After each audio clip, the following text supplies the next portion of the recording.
तुम्ही पाहत आहात MCN न्यूज मराठी। अकोला जिल्ह्यातील पारस औष्णिक विद्युत केंद्राच्या मुख्य प्रवेशद्वारासमोर वीटभट्टा युनियन अध्यक्ष तथा नगर परिषद नगरसेवक गुलाम खलील गुलाम मुस्तफा पंजाबी 13 एप्रिलपासून अन्नत्याग आंदोलन सुरू आहे। दरम्यान उपोषणकर्त्यांना भेट देण्यासाठी बाळापूर मतदारसंघाचे आमदार नितीन देशमुख स्वतः उपस्थित झाले होते।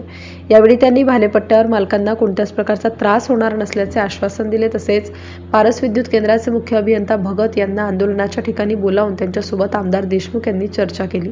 या बैठकीमध्ये सकारात्मक चर्चा झाली, परंतु या संदर्भात योग्य तो तोडगा न निघाल्यास लोकशाही मार्गाने तीव्र आंदोलनाचा इशारा यावेळी आंदोलकांच्या वतीने देण्यात आला आहे। MCN न्यूज मराठीकरिता अब्दुल साबिर, पारस। आज या ठिकाणी आमचे पारसचे कार्यकारी अभियंता खलील पंजाबी या ठिकाणी उपोषणाला बसण्याकरता भेट देण्यासाठी आले। आमचे नगर अध्यक्ष सुद्धा आहेत आणि खलील भाईचे जे प्रश्न सामाजिक गोरगरिबांच्या जनतेसाठी जे प्रश्न असते 20% राखडच्या संदर्भात ज्या काही अटी शर्ती ज्या कमी करण्याच्या संदर्भात ते उपोषणाला बसले होते। कारण की नाहक वीट भट्ट्याधारकांना त्रास या ठिकाणी होऊ राहिला।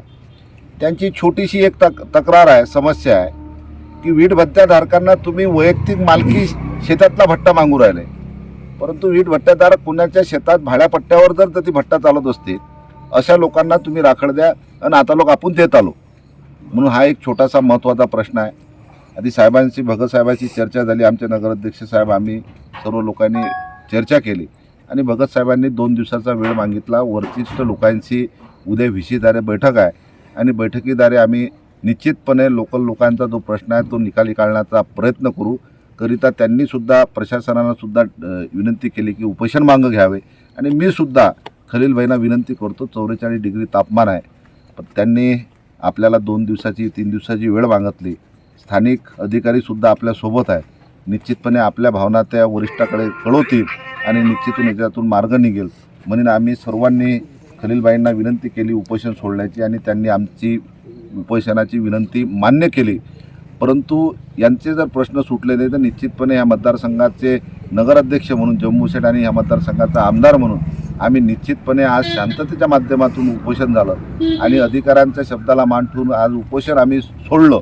परंतु 2-3 दिवसात जर काही शासनाने याच्यात निर्णय घेतला नाही तर निश्चितपणे तीव्र आंदोलन ज्यावेळेस जसं मागच्या वेळेस करण्यात आलं होतं असं आम्ही हायवे जाम करू। बाळापूर शहरातले सर्व वीट भत्त्याधारक मजूर लोक हायवेवर उतरून आम्ही रस्ता जाम करू, याची दखल प्रशासनाने घ्यावी। जय हिंद, जय भारत। 13 तारखेला बसलो होतो।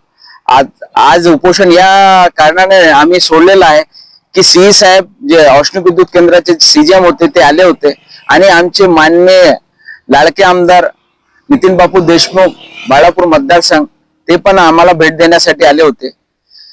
त्यांच्या दोघांच्या अध्यक्षतेमध्ये त्यांनी विश्वास दिला सीजीएम साहेबांना की आम्ही तुम्हाला 2 दिवसात हेड ऑफिसला चर्चा करून त्याच्यामध्ये मार्ग काढू आणि जे स्थानिक वीटभट्टे धारक आहे भाड्यापट्ट्यावर आहे त्यांना राग कशा देता येत आहे आम्ही चर्चा करतो आणि तुम्हाला विश्वास देतो की 2 दिवसात आम्ही करणार।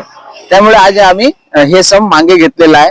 जर हे त्यांनी आम्हाला याच्यामध्ये मार्ग काढून निर्णय दिला नाही तर मी 2 दिवसानंतर तीव्र आंदोलनासाठी पण आम्ही तयार राहणार आहोत। यासाठी आज मी हे आपल्याला हे बाईट देत आहोत। धन्यवाद।